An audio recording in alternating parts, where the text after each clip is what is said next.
Good morning and a happy Monday. Well, mostly lower trade across the agricultural space as we begin a new week and a new month. Prices are being weighed down by heavy selling in the energy sector. Right now we got spot crude oil down nearly $3.50 a barrel as tensions with Iran have eased.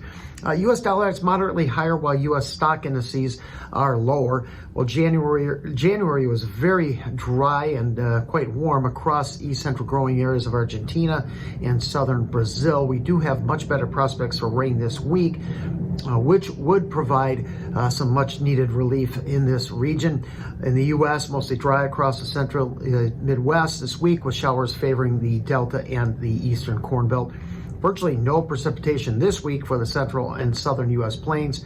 Gradual warming for much of the nation's midsection this week. However, normal to below normal temperatures are expected to linger in the Great Lakes region and in the Northeast. Friday's commitment of traders data showed money managers were active buyers across the ag space in the week ended Tuesday, January 27th, while the index funds, they were net sellers. Big volatility still in the precious metals. Gold and silver have rebounded after a sharply lower opening overnight. March corn right now down 2 cents at $4.26 1/4. Prices briefly traded below last week's low overnight.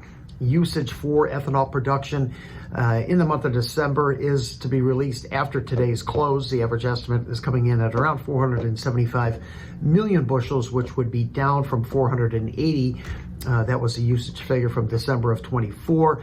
AgriWell, they estimate that as of last Thursday, Brazilian farmers have planted 13% of their second corn crop, while harvest of the first crop has reached 10%.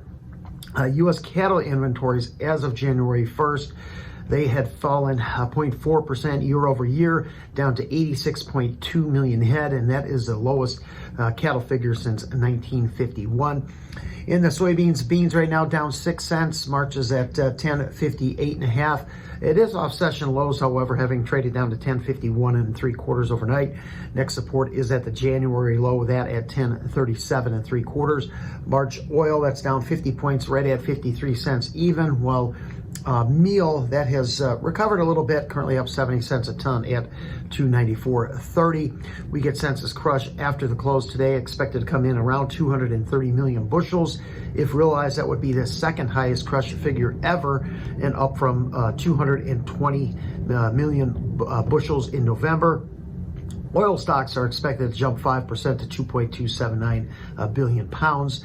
AgriWell, they estimate Brazilian farmers have now harvested 10% of their soybean crop, that is as of last Thursday, with record yields being reported in many of these early areas, starting to drive production forecasts above the 180 million metric tons, which would be a new record high. USDA is already at a record at 178 million metric tons.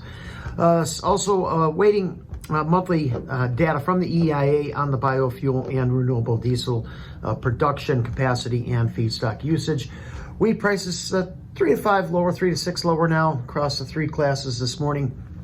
March Chicago, that's down 5.5 cents at 5.32. March Kansas City down 6 cents at 5.38 3/4. Money managers did buy 16,000 contracts of Chicago wheat in the weekend of January 27th, cutting their net short position down to 95,000 contracts. They also bought a couple thousand Kansas City, only short about 10,000 contracts there. As mentioned, little to no rain across the southern plains. Look for probably some expansion in drought readings in the winter wheat areas. Exports remain pretty decent. I think they're going to come in a little bit above the current USDA forecast, no more than 10 to 20 million bushels. And it looks like Taiwan has bought just over 106,000 metric tons of U.S. wheat for spring shipment. Thank you for listening, everyone, and have a great day.